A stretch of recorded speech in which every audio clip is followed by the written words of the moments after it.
Hello, ladies and gentlemen. You're very welcome to this presentation, brothers and sisters. In this presentation, we are going to look at atonement in the earthly sanctuary. We know that the sins were supposed to be removed from the sanctuary on a yearly basis, that is, once in a year. This ministration actually refers to the Day of Atonement. It was at that day that the priest used to enter the earthly sanctuary to perform the work of atonement. And what was done on that particular day is essentially the putting away of sins from the sanctuary. Once a year, on the great day of atonement, the priest entered the most holy place for the cleansing of the sanctuary. So the priest used to enter the most holy place only once in a year to perform the cleansing of the sanctuary on the day of atonement. The work there performed completed the yearly round of ministration. So this is the last work that was performed in the sanctuary. And so it was more like the climax of the work of the sanctuary. Since the sins of Israel were transferred to the sanctuary, a special work became necessary for their removal. So on a daily basis, the sins used to be transferred or deposited into the sanctuary. Then there came a need for those sins to be actually removed from the sanctuary. And that was done on the Day of Atonement. And this used to be a special work which was performed to remove sins from the sanctuary, to cleanse and allow. An atonement was made for the holy place, for the tabernacle of the congregation, and for the altar. Because of the uncleanness of the children of Israel, their transgressions in all their sins, to cleanse them, and to cleanse and allow the altar from the uncleanness of the children of Israel. So these are the reasons why the cleansing of the sanctuary used to be performed on the Day of Atonement. It was meant to cleanse and to allow the altar from the uncleanness of the children of Israel. And this was done by atoning for the holy place, for the tabernacle of the congregation, and for the altar. So these places were cleansed, and in addition, the people were also cleansed, because the sacrifice that used to be offered on that day was meant to atone for all the sins that the people had done throughout the year. And then they were taken away from the people. So it was more like a separation of the sins from the people and from the temple. So it's like it was a start over. Okay?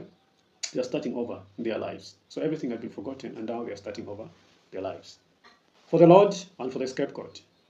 On the Day of Atonement, 2 kids of the goats were brought to the day of the tabernacle, and lots were cast upon them. So 2 young goats, they were actually brought to the door of the temple. Then the lots were cast upon them. Then one lot was for the Lord, and the other lot for the scapegoat. Okay? So essentially what used to happen was that the lots would be cast so that they can identify which goat would represent the Lord and which one would represent or would serve as the scapegoat.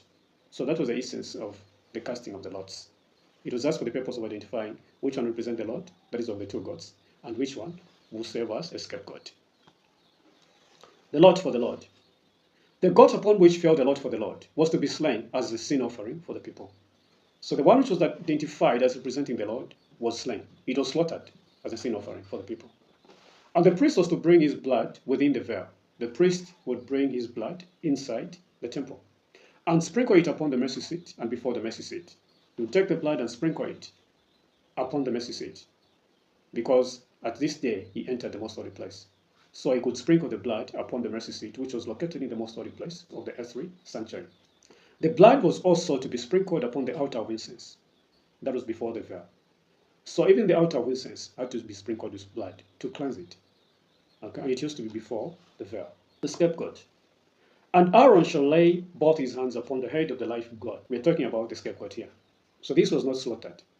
He would come out from the temple, and then he would place his hands upon the head of the live goat and confess over him all the iniquities of the children of Israel, all of them, okay, and all their transgressions in all their sins, putting them upon the head of the goat. So he would put the sins of the whole nation of Israel upon the head of the goat, and shall send him away by the hand of a fit man into the wilderness. Then he would send that goat. They would identify a strong man to take the goat into the wilderness.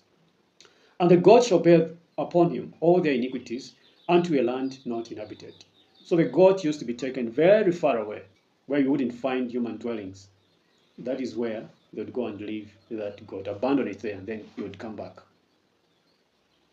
wash himself, and enter the camp. They would also wash their clothes just to purify themselves before they join the camp. Scapegoat never returned. The scapegoat came no more into the camp of Israel. The goat never came back into the camp of Israel. Okay? That is how it was. The man who laid him away was required to wash himself and his clothing with water before returning to the camp. They would wash themselves with water, they would wash their clothes with water, and then they would come and join the camp. That was to cleanse themselves from the sin. They could have been contaminated because they carried away that scapegoat. So in the process of doing that, they could have been contaminated. So before they came back and joined their fellows in the camp, they would wash themselves and wash their clothes, and then they would be permitted or they would be allowed to join the other people in the camp. Purpose of atonement ceremony. The whole ceremony was designed to, one, impress the Israelites with the holiness of God. That was the first thing. They needed to know just how holy the Lord is. Okay? That was the first. Second, impress them with the abhorrence of sin. The Lord abhors sin. He hates sin. This was supposed to impress upon their minds on the Day of Atonement. 3, to show them that they could not come in contact with sin without becoming polluted. So every time we come in contact with sin, or every time they came in contact with sin, they became or we become contaminated or polluted with sin. This we need to bear in mind. That was the purpose of the atonement ceremony. Our God is holy. We're supposed to be impressed with his abhorrence of sin. And we need to know that every time we come in contact with sin, we become polluted. Attitude of the people during the atonement.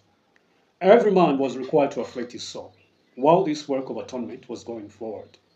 All business was to be laid aside. The whole congregation of Israel were to spend the day in solemn humiliation before God with prayer, fasting, and deep searching of heart.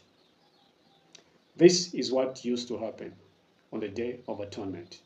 So, this work was of first importance. It was the one which was prioritized above everything that they used to do. Okay? So you need to let go of whatever you're doing and come for the Day of Atonement so that you may be atoned for. Okay? So there was no business that used to take place on that particular day. So it just shows how important it is for us that we have to put this work first in our lives. Okay? It has to come first. We need to make sure that we are atoned for. What we need to do is prioritize the work of putting away of sins from our lives. Truths about the atonement taught by the typical service. So the typical service, the service that used to take place on earth. So truths about the atonement were taught by that service. Now, we need to look at those truths which were taught. The first one, a substitute was accepted in the sinner's state.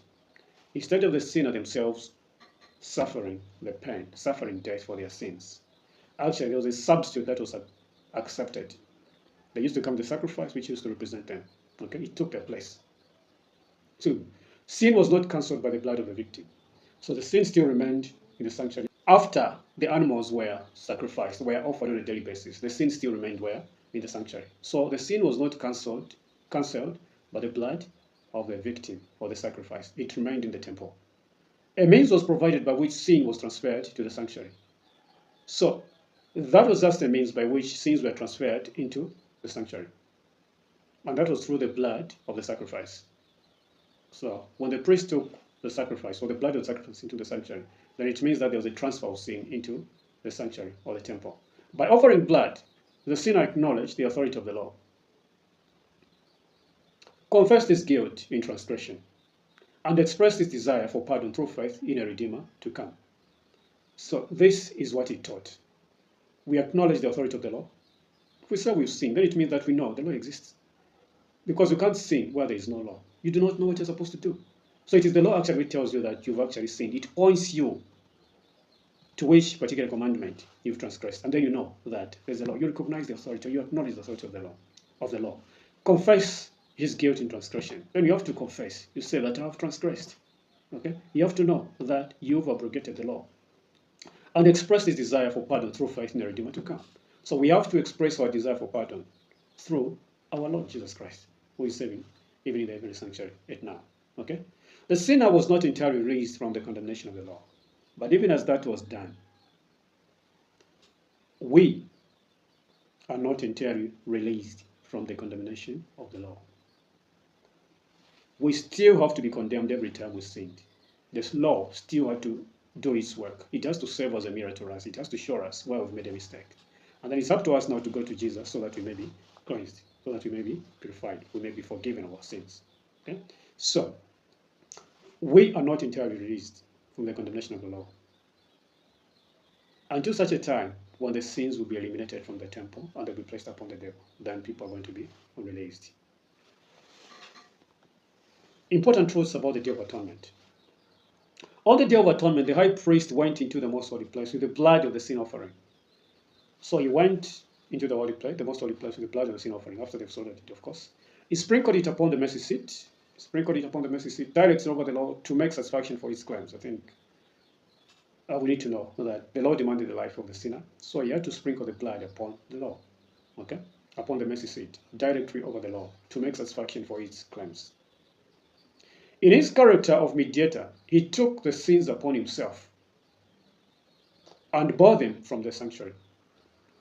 So once he had done that, then when coming out of the sanctuary, since he was the mediator, he took the sins upon himself and bore them from the sanctuary. So the time Christ will come out of the sanctuary, he will bear the sins from the sanctuary, since he's our mediator. Okay? Placing his hands upon the head of the scapegoat, he confessed over him all these sins, thus in figure transferring them from himself to the God. So at the end of everything, when he comes out of the sanctuary, he will place his hands upon the head of the scapegoat and confess over him of all the sins that we had committed. You transfer them that way from himself to the scapegoat, who used to represent the devil or Satan. So he's the one who's going to bear the final, who is going to bear the final penalty for the sins that he made the people commit. A role played by the scapegoat. The scapegoat bore sins away, and they were regarded as forever separated from the people. So once the scapegoat was taken to a far place that was not inhabited, it bore the sins away, and they were regarded as forever separated from the people.